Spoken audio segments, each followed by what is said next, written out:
At its recent peak, the average Londoner worked 38.6 hours a week in 2017. After the pandemic, though, the average dropped to around 37.2.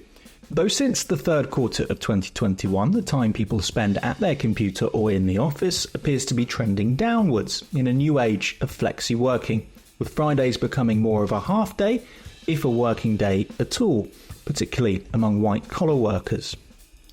The government's Make Work Pay plan could see full-time workers be given the right to ask their employers to work a 4-day week to increase flexible working, which they think will boost productivity.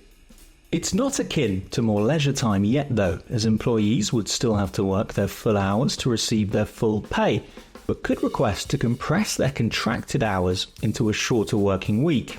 Conservative Shadow Business Secretary Kevin Hollinrake claimed businesses were petrified about the idea. The 4-day week campaign say it's a step in the right direction. They campaign for a no-strings-attached 4-day week that would see the number of hours in the office drop to a maximum of around 32, with no loss of pay. They've carried out trials and say it works both in terms of productivity and staff well-being. We're sick and tired of the 9-to-5 5-day grind, so we're doing something about it.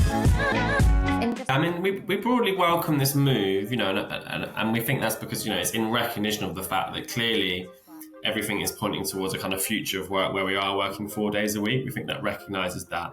However, this is not a kind of reduction of hours. It doesn't come with a reduction of hours for workers, which we've always said is crucial, which the research does show is crucial for, improving work-life balance and well-being of workers, but also on the other side, maintaining productivity.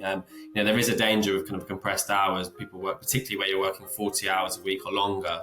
Having 4 very long working days can, also present problems. So we broadly welcome the move, but we would say, that all these arguments were made 100 years ago when we moved from a 6-day working week to a 5-day week. Arguments that the economy will suffer, workers won't be able to adapt, and it just isn't true. The trial we ran in 2022 was 61 companies, a range of different industries and sectors, and working hours were reduced to at least 32 hours or less, with no reduction of pay for workers. And the benefits speak for themselves. There was huge reductions in staff turnover, huge improvements in job retention, job recruitment. Productivity levels were at least maintained, in some cases improved. And the reason for that is because when workers are better rested, when they have a better work-life balance, when they're happier in life, they're also then more motivated and more efficient in their workplace. So those benefits are passed on back to the employer. So the results did show, it really was a win-win. When Labour came to power earlier this year, they promised to make flexible working the default from day one for all workers, except where it wasn't feasible, for example, teachers or hospital staff. Economic growth is our number one mission.